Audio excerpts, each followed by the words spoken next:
Como fazer um conto? O que é preciso para criar essa narrativa curta, em geral, muito mais breve, né? Que às vezes uma crônica, certamente que uma novela e um romance.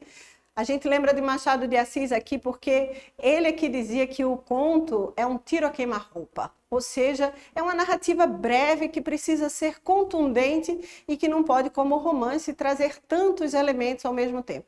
Bom, acho que a grande preocupação na hora de escrever um conto é pensar primeiro uma imagem. Eu preciso escolher o meu cenário, o meu ambiente, o meu personagem, de maneira a que essa imagem que vem primeiro a narrativa possa traduzir a intenção da materialidade do meu texto, daquilo que eu estou produzindo. Então, a primeira maneira de construir um bom conto é pensar um título que traga essa matéria-prima, essa essência da natureza daquilo que eu quero dizer.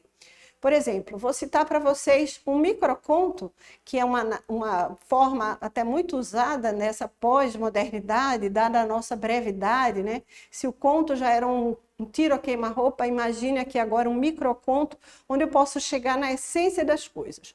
Então eu vou citar para vocês um microconto que se chama Estado de Sítio. Como foi que eu construí esse conto, que é mais para microconto, chamado Estado de Sítio? Pensando uma personagem que historicamente já carrega em si mesma uma imagem que nós temos da nossa história. Então, para mim, essa personagem se chama Isabel. Ou seja, estado de sítio, a gente sabe que é alguma coisa que a gente estuda na faculdade de Direito, que a gente estuda em virtude da teoria geral do direito, da teoria do Estado.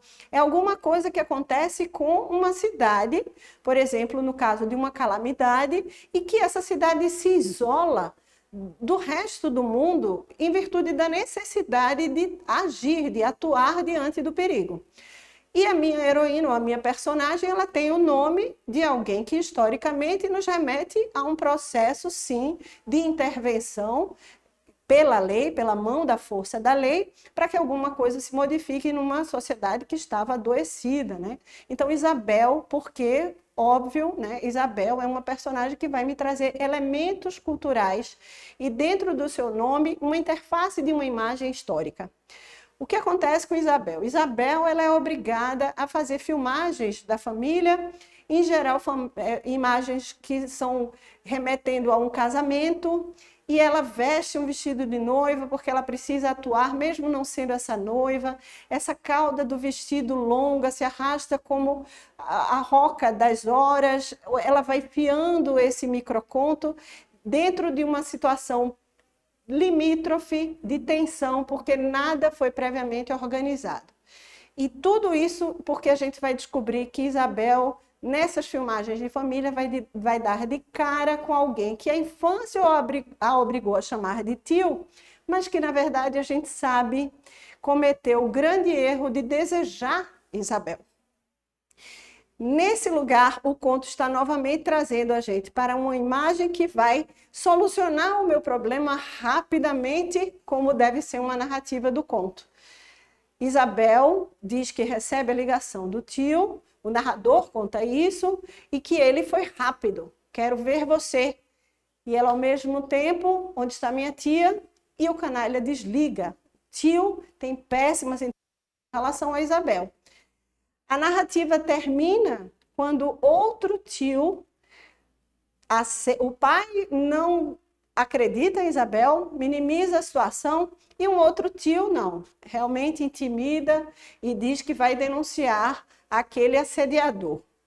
O conto termina da maneira mais absurda, que é assim: Isabel volta para casa lendo coisas da faculdade em estado de sítio ao meio-dia. Uma outra imagem que é o lugar onde o relógio marca metade de duas coisas, né? Então, a ideia de uma narrativa, qual é a melhor forma de construir uma narrativa de conto ou microconto? Escolher uma imagem e elementos que traduzam com a maior velocidade possível as sensações que o leitor vai ter dentro dessa narrativa. Então, Então, escolher uma boa imagem, se preocupar com essa voz narrativa e em que lugar ele vai se posicionar diante dos conflitos de seus personagens.